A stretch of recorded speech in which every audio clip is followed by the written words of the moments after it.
Assalamualaikum warahmatullahi wabarakatuh. Alhamdulillah wa syukurillah. Salatu wassalamu ala rasulillah wa ala alihi wa sahbihi wa barik wassalim ajma'in. Berbahagia sekali saya Ahmad Kafi bisa menjumpai Anda pemirsa YMTV rahimakumullah dimanapun Anda berada. Kembali bersama program Bedah Buku. Kali ini di mana Anda bisa mengambil sebuah hikmah dari sebuah tulisan, dan kali ini kita akan membahas sebuah buku yang cukup fenomenal, di mana judulnya pun sudah cukup menggetarkan hati kita, yakni Kun Fayakun for Business. Dari judulnya saja sudah ada in terms of terminologi ekonomik semacam itu untuk bisnis. Seperti apa akan kita lanjutkan pembicaraan kita. Kali ini sudah ada narasumber di sini, telah hadir di majelis kita kali ini. Salah satu dari tim penyusun dari buku ini, dari tim PPPA Al-Quran sendiri, dan kebetulan beliau juga memberikan kata pengantarnya di buku Kun Fayakun for Business ini. Terima kasih kehadirannya Ustadz Tarmizi. Assalamualaikum. Waalaikumsalam. Kepala Ustadz, terima kasih Alhamdulillah hadir di majelis ini. Langsung saja Ustadz, motivasinya apa sih dari Ustadz Yusuf Mansur dan juga tim penyusun PPPA Al-Quran ini untuk menerbitkan buku Kun Fayakun for Business For lagi? business. Jadi firman Allah ya, Kun Fayakun itu aplikasinya dalam kehidupan sehari-hari banyak sekali, termasuk muamalah antar manusia, yakni for business itu. Tujuan utama dari buku ini sebenarnya sih pencerahan, motivasi bahwa kalau kita sholat itu bukan berarti kita akan menjadi miskin. Nah ini subhanallah, Allah selalu mengirim orang-orang yang memang datang di kita tuh pada saat punya masalah. Jadi dari tahun ke tahun ternyata ada yang punya utang datang 12 miliar, tiba-tiba di tahun sekarang udah punya aset 25 miliar, subhanallah. Dan ini perlu kita kasih tahu ke masyarakat bahwa kalau di bisnis itu muamalahnya digabungkan dengan kun fayakunnya Allah, dengan ekonominya Islam, dengan cara-cara yang Islami, sebenarnya itu nggak ada masalah juga, bahwa pasti akan jadi kemajuan yang luar biasa. Buku ini keroyokan nih, buku ini keroyokan. Jadi ditulisnya dikeroyok-keroyok. Ada satu cerita, ada satu testimoni ditulis sama si A, sama ada Mas Bowo, ada juga Mas Gumanti, ada beberapa orang-orang yang nulis di buku-buku ini. Baik, di buku Kun Fayakun for Business ini intinya mengangkat testimoni-testimoni dari para bisnismen tentunya ya, kaum pengusaha yang memang bisa dikatakan tanda petik adalah pengusaha spiritual. Yang memang mereka telah meninggalkan pemahaman manajemen primitif. Bisnis is bisnis gitu ya, konvensional lah. Konvensional. Kalau primitif kayaknya gimana gitu. Iya, yang konvensional bisnis adalah kaitannya dengan bisnis is bisnis.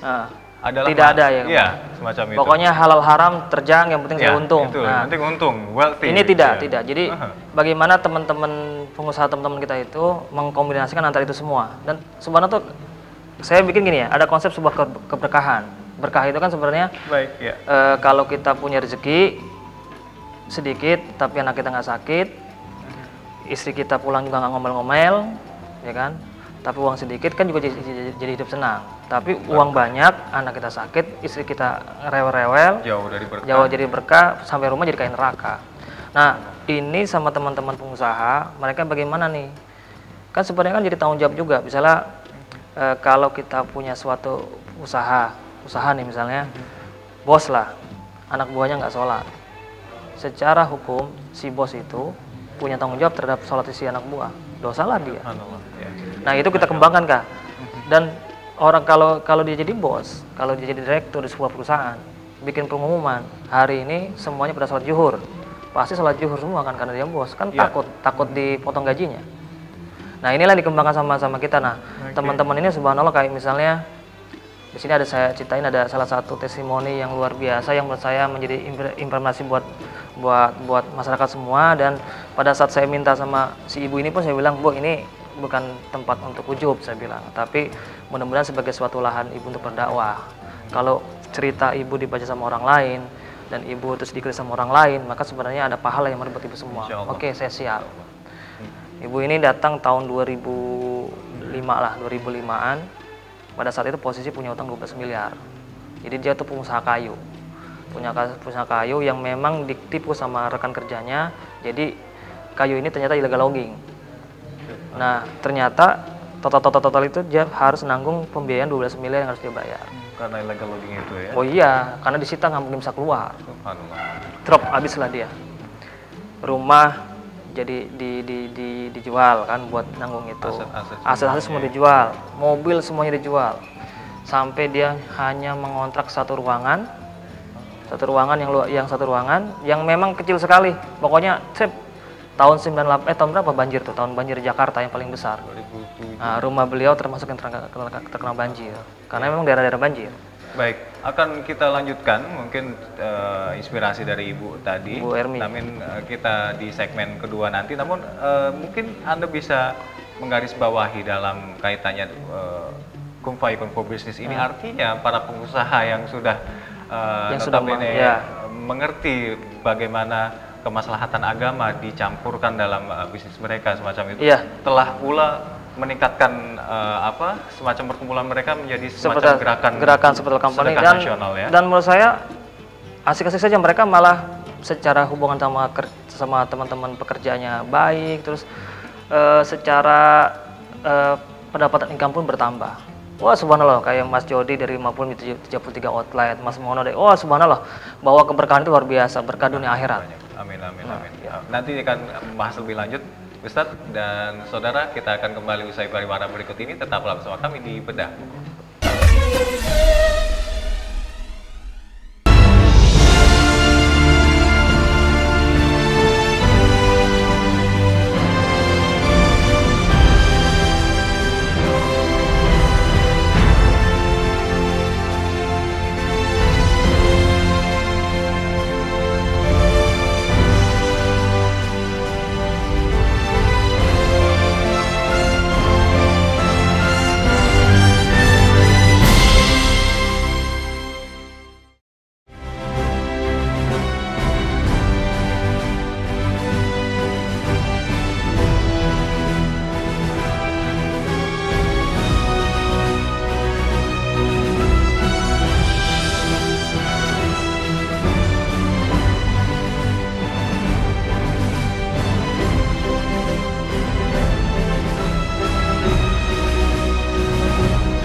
Baik, Anda masih kembali bersama kami dalam program Bedah Buku, di mana Anda bisa mengambil sebuah makna dari sebuah tulisan. Kali ini masih membahas buku Kun Fayakun for Business, disusun oleh Ustadz Yusuf Mansur dan juga tim dari PPPA Darul Quran. Salah satunya ada beliau di sini, Ustadz Tarmizi.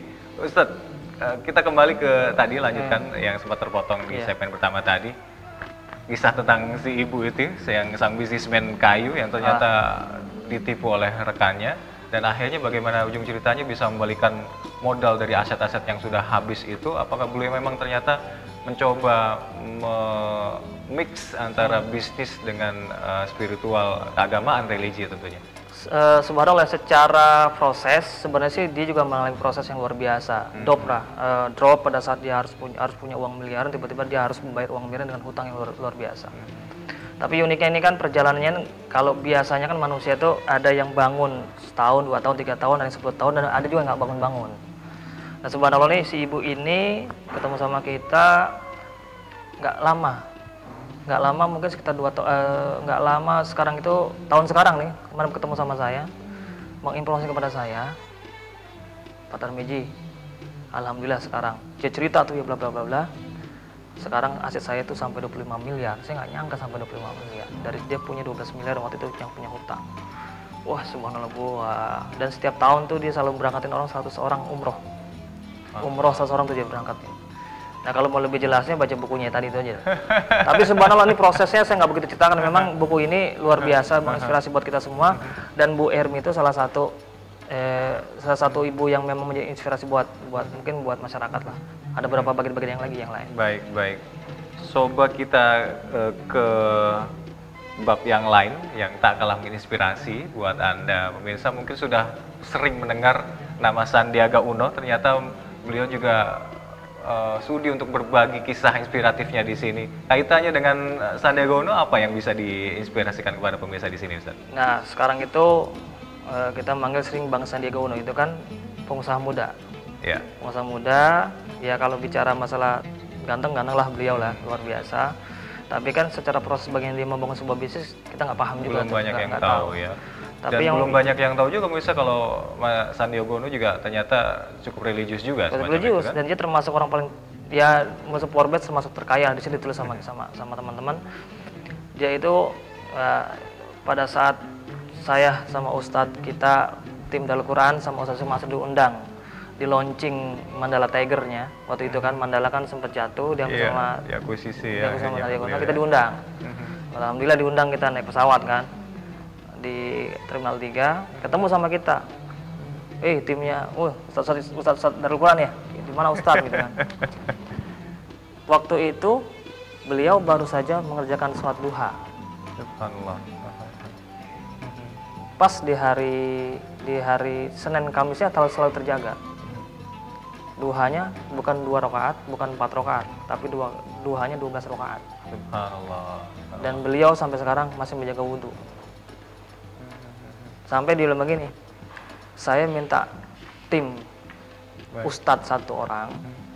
Kalau seandainya nanti pilot-pilot saya pas subuh, saya minta diimamin sholatnya sama tim Darul Quran. Sebenarnya, ini yang kayak gini kan tidak. Kenapa orang bisa hidupnya begitu berkah? Sebenarnya hal yang kayak gini. Misalnya ada juga saya menceritakan bagaimana Pak Budi. Pak Budi ini manusia, man of steel, manusia baja. Kenapa manusia baja? Karena usahanya membaja dia. Di man of steel itu, jadi di tempat dia kerja itu, biasanya kan kalau kontraktor utamakan, biasanya apa? Utamakan keselamatan dan kerja kan, dan keselamatan kerja. Enggak terus kayak gitu. Utamakan sholat dan keselamatan kerja. Jam 12 pas zuhur, istirahat dan sholat, dan sholatnya di absen. Buat pengusaha, buat bos, buat direksi, bisa nggak kayak gitu? Ya bisa lah. Sangat memungkinkan. Sangat memungkinkan, dia menggunakan di situ. Makanya sholat, duha, semua, wah subhanallah. Teman-teman tuh luar biasa, dan sampai sekarang pertama kali saya kenal sama beliau itu masih punya workshopnya itu masih 1000 sampai 1000 meter. Sekarang berapa workshopnya? Workshopnya itu sekarang 1 hektar. Asetnya udah ya kalau bicara aset mah mungkin nggak kehitung lah. Dan dari Pak Budi ini juga pasti beliau pernah mengalami titik nadir terendah dalam bisnisnya juga seperti itu. Kalau beliau memang gini, kalau beliau tuh nggak dari titik nazir. Jadi dia tuh sebenarnya proses pembangunan dia membangun bisnis itu memang udah melalui hal-hal yang memang sudah religi. Misalnya gini, pernah suatu waktu dia beli mobil truk. Mobil truk itu pada saat dia beli mobil, truknya itu nggak pertama kali buat bisnis. Jadi mobil truk itu dia penuhin sembako sampai mentok, dan dia bawa ke pesantren, ke panti asuhan untuk disedekahin itu mobil. Jadi dia kepengen mobil saya ini, pertama kali yang saya lakukan adalah harus melakukan hal yang baik dan sedekah buat yang baik. Sekarang itu sampai dia kemarin baru wakaf buat pesantren itu hampir 1 hektar, luar biasa. Dan saya melihat kemarin beliau baru pindah rumah dengan omset yang begitu besar, wah subhanallah. Dan ini motivasi yang harus kita sebarkan, bahwa kadang-kadang pembisnis kita ini merasa takut dengan hal kayak gitu. Sebenarnya luar biasa. Ada juga Mas Jody ini pemilik warung steak. Saya tulis juga ceritanya ini tentang bagaimana Mas Jody membangun sebuah usaha. Bagaimana beliau punya rumah tahfiz. Wah luar biasa dah. Pokoknya buku ini kalau yang buat mau jadi pengusaha, banyak belajar sama mereka. Kalau perlu datangin ke mereka. Wah subhanallah, inspirasi sekali. Jadi tidak melulu bisnis, ternyata dari testimoni yang bukan orang sembarangan, ternyata bisnismen semuanya yang berhasil. Iya Ustadz ya. Kayak misalnya yang luar biasa lagi itu, ini memang kayak Bu Leni. Bu Leni itu dia bukan pengusaha,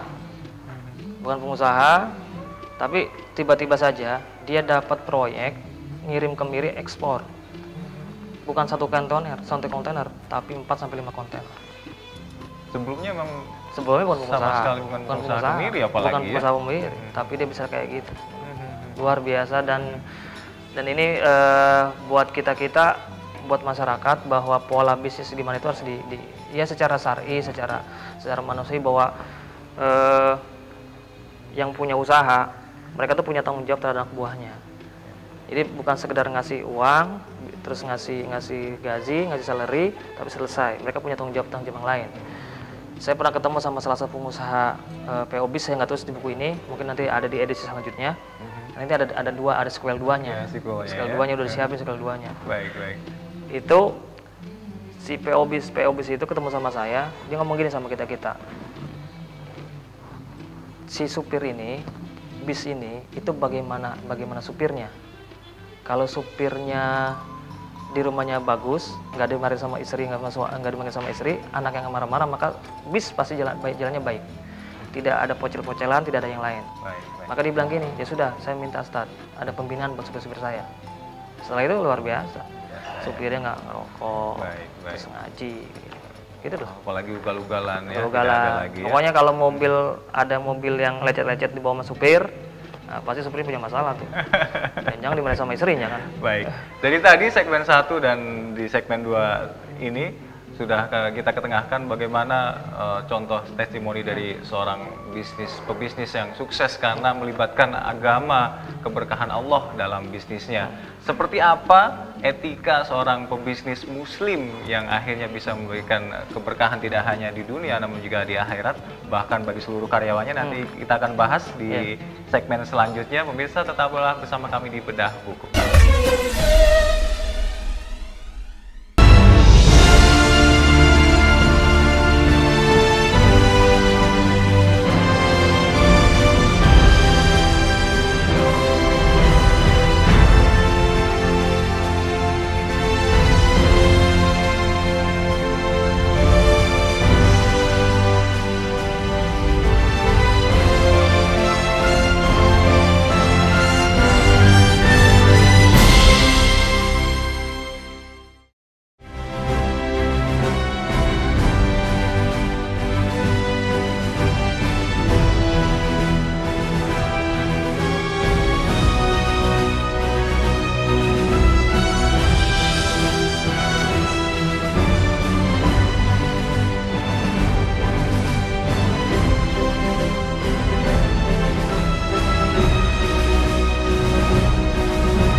Baik pemirsa YMTV dimanapun Anda berada, khususnya bagi Anda yang tengah menyaksikan program Bedah Buku, kali ini buku yang luar biasa, Kun Fayakun for Business. Kita masih bersama saya Hamdan Kafi dan juga Ustadz Tarmizi di sini. Setelah kita nukil berbagai kisah testimoni dari bahkan beberapa orang pengusaha sukses yang memang melibatkan faktor Allah dalam bisnisnya, meninggalkan semua metode-metode bisnis konvensional yang bisnis hanya bisnis dan keuntungan tanpa mengindahkan bahkan etika seorang muslim seperti ini. Dan ternyata bisnis melibatkan kaidah-kaidah keagamaan, ternyata it works gitu loh Mas, dan memberikan justru keberkahan yang luar biasa semacam sebenarnya itu. Sih konsep Islam luar biasa ya, bahwa bagaimana Rasulullah SAW itu mengajarkan muamalah itu sebenarnya bisnis konvensional itu sebenarnya bagus, cuma memang bedanya kan dia tidak melibatkan hati, tidak melibatkan ruh di situ. Jadi cuma sebagai sebuah, ya lah lu kerja, gua kerja, selesai, kan gitu doang, target selesai, udah selesai. Artinya diiniin. Sebenarnya kan bagaimana Rasulullah itu mengajarkan itu sangat luar biasa. Kalau mau misalnya gini, kalau kita mau berkah misalnya, rezeki kita berkah satu, apa sih yang harus kita ini? Satu, keberkahan itu pertama, kita menjadikan sholat sebagai sebuah kebutuhan. Kalau sholat menjadi sebuah kebutuhan, maka sebenarnya hidup kita akan jadi berkah. Pasti berkah. Mau usaha, kita sholat dulu. Minta sholat hajat sama Rasulullah, minta istikharah, gimana kita mau sholat. mau ketemu sama vendor, mau ketemu sama itu kita sholat dulu. Itu udah itu sholat. Belum lagi sholat yang 5 waktu. Lapor dulu sama Allah. Itu udah inilah sudah. Jadi selalu melibatkan faktor Allah dalam segala urusan muamalah bisnis ini. Kan simpelnya Bismillahirrahmanirrahim. Awali sesuatu dengan Bismillahirrahmanirrahim, maka akan menjadi sebuah ibadah. Amin. Bedanya di situ saja tuh. Yang kedua sebenarnya jaga lisan. Jaga lisan, tuh jaga hubungan dengan orang tua, terus harus jujur. Itu sebenarnya Rasul tuh udah ngajarin kayak gitu. Gimana bisa harus jujur juga harus diajarkan sama Rasulullah. Memang salah satu sifat dari Rasul ya. Nah, tinggal nanti Rasulullah SAW tuh banyak juga mengajarkan doa-doa nanti bisa dilihat di buku ini nih. Di buku ini ada doa-doanya. Jadi saya nggak baca. Bisa menunjang para pemirsa untuk hal bisnis doa di sini. Jadi saya nggak bisa bacakan nanti. Ya baca aja di buku ini lah kan lebih lengkap tuh. Gimana sholat duhanya, gimana itu ada di situ semua. Bahkan sampai agar terbebas dari utang macam itu ya. Jangan utang dong. Jangan utang. Pakai kartu kredit aja kan gitu kan. Nah subhanallah ini sudah bagaimana Allah sudah Rasulullah SAW sudah inilah. Contoh lah bagaimana Nabi berdagang, berbisnis. Ingat nih. Rasul itu nggak miskin. Rasul itu nggak miskin. Rasul itu kaya. Pada saat Rasulullah SAW meminang Siti Khadijah, berapa unta yang dia menjadi maharnya? Itu 100 unta merah. Bukan hitam dengan putih tapi merah. Unta merah itu unta yang paling bagus dan paling mahal. Ya. Bayangin saja kalau sekarang unta harganya berapa? Ya, unta biasa sekarang tuh harganya berapa? Dikali 100, itulah maharnya Rasulullah kepada Siti Khadijah. Ya. Tapi kalau itu jadi sunatullah kan jadi repot juga, nggak pada kawin-kawin juga. Betul. Makanya Rasulullah SAW pada saat salah satu sahabat tidak punya mahar, maka dikasih cuma cincin dan juga baju besi, diiyakan sama Rasulullah bahwa mahar itu pun juga boleh. Halal ya. Sahabat-sahabat Nabi itu tidak ada yang miskin, semuanya kaya. Kecuali Ali bin Thalib, tapi Ali bin Thalib kan keluarga. Semuanya kaya. Dan gimana Abdurrahman bin Auf, bagaimana Utsman bin Affan, bagaimana Umar bin Khattab, semua orang kaya semua. Tapi semuanya kembali ke Allah dan tidak ada yang miskin. Tidak kembali miskin. Nah, pada saat misalnya gini, Abdurrahman bin Auf pada saat mereka mau ke hijrah, itu yang paling ditanya siapa yang mau sedekah. Mereka datang Abdurrahman bin Auf paling ke depan. Seluruh hartanya diberikan sama dia. Tapi ada sampai di Madinah, pertama kali yang dia cari apa? Pasar. Pasar yang pertama kali dia cari. Ngapain dia di pasar? Mau dagang, mau bisnis, kaya kembali dia. Jadi sebenarnya kita ini sebenarnya kalau secara literatur tentang sahabat-sahabat Nabi itu udah biasa. Oh, kalau Abu Bakar sih kaya ya wajar lah, sahabatnya Nabi, dekat sama Nabi. Oh, Umar bin Khattab mah kaya nggak ada masalah lah. Tapi ini terjadi di zaman-zaman kita nih, di zaman-zaman kita. Orangnya masih pada hidup, belum pada meninggal. Bisa ketemu. Nah, ini orang hanya sebagian kecil melakukan apa yang dilakukan sama Rasulullah. 1, dia cuma ngajakin sholat karyawannya. 2, dia ngajak karyanya untuk berbuat baik. Terus semua sampai dia pun mengalir rezeki yang halal, bikin rumah tahfiz dan lain sebagainya. Dia pun tetap berkeadaan tidak ada yang miskin, mereka semua kaya semua. Maksudnya perkembangannya itu kita perhatikan itu tidak ada hidupnya seneng, keluarganya sehat, anak-anaknya ceria, tidak ada yang bandel, rezeki makin tambah, terus usahanya semakin maju, dan dia itu hidupnya fine-fine saja gitu kan. Barokah itu tanda-tanda keberkahan kayak salah gitu. Satunya di situ, Ustaz, ya? Oh iya, ada orang kaya, anaknya narkoba, ya nggak berkah lah dia. Ya itu nggak berkah lah pokoknya. Iya. Allah akan mengangkat keberkahan satu kaum karena akan mengangkat keberkahan bumi dan langit karena memang orang-orang berdosa. Betul. Kayak gitu. Baik, dari semua testimoni yang ada di sini, ternyata para bisnismen di sini semuanya mereka menerapkan etika bisnis sebagai seorang muslim, karena memang kejujuran disidik di sini, tanggung jawab, amanah, dan apalagi sangat jauh dari unsur penipuan di situ, Ustaz, ya. Dan banyak sekali yang memang bisa kita terapkan dalam bisnis itu, kaidah-kaidah Islam di sini. Namun ternyata sampai saat ini pun saya baru saja terbuka matanya setelah membaca buku ini, ternyata seperti itu, Ustaz. Ya, ini motivasi kita sebenarnya kan ini bagian dari kumpul-kumpulan. Sebenarnya masih banyak lagi yang saya rangkum, yang kita rangkum beberapa pilihan kita merangkum. Mudah-mudahan ini menjadi sebuah inspirasi yang luar biasa buat masyarakat. Kita juga ini nih roadshow juga buku ini. Jadi Kun Faya Kun for Business, teman-teman yang ada di buku ini virusnya kita sebarkan. Yeah. Jadi ke pengusaha-pengusaha kecil yang baru mau tumbuh, ente saya nggak punya modal nih, oh di sini ada nih. Ente nggak punya modal ya, nih ada bule nih nggak punya modal tapi bisa jadi bisnis. Oh saya bla bla bla bla, ya ada nih. Nah yang kayak gini kan kayak dakwah kayak gini kan lebih condong lah. Semoga para pemirsa yang memang mau berbisnis, memulai usahanya dan mengalami kendala apapun, semoga bisa terinspirasi dari berbagai macam kisah testimoni di sini ya. Mulai dari yang tidak punya modal, yang punya modal tadi aset akhirnya jatuh bisa. Asetnya semua harus disita oleh. Ya pokoknya yang baru memulai bisnis bisa belajar salah satu kisah sukses bagaimana teman-teman di sini bisa membangun. Yang bisnis jatuh, nah bagaimana caranya dia tahu orang yang sudah jatuh bisa bangun. Jangan jatuh nggak bangun-bangun, repot nih. Terus bagaimana dia orang yang bisnis nggak punya modal, di sini juga ada orangnya. Bagaimana dia dari dunia hitam sampai pernah dari dunia hitam berbuat dosa, bla bla bla bla sampai dia taubat dan sekarang dia menjadi pengusaha furnitur yang sukses kayak gitu. Alhamdulillah. Semua tips-tipsnya secara tidak langsung dapat kita dapatkan secara gratis dari kepemilikan Anda buku ini. Di mana Ustadz para pemirsa YNTV ini bisa mendapatkan buku ini Ustadz? Buku Kun Faya Kun for Business ini diterbitkan oleh Syamil. Syamil nanti insya Allah dia bisa beli online di dakushop.id atau .com. Juga bisa dapatkan di toko-toko buku seperti Gramedia dan yang lainnya.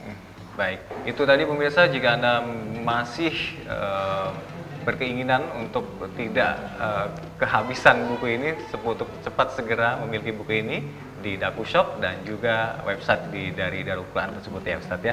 Dan Ustadz kita di penghujung segmen kali ini bisa memberikan kesimpulan terakhir mungkin di segmen ini. Kesimpulannya gini ya, bahwa segala sesuatu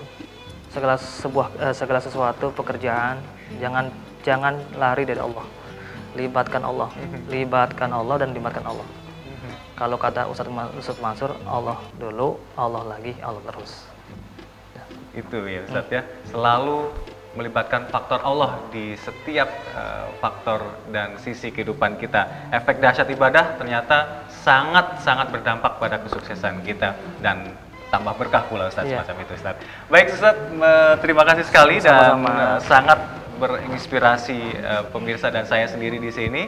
Semoga cepat dipublish untuk yang sequel buku keduanya nanti di Bisnis ini dan sukses. Masih banyak. Amin Ustadz. Demikian tadi pemirsa program bedah buku kali ini bersama saya Amdal Khairi dan juga Ustadz Tarmizi hadir di sini. Semoga perbincangan bedah buku kali ini bisa memberikan maslahat dan manfaat bagi Anda semua. Akhirul kalam. Wabillahi taufiq wal hidayah. Wassalamualaikum warahmatullahi wabarakatuh. Waalaikumsalam.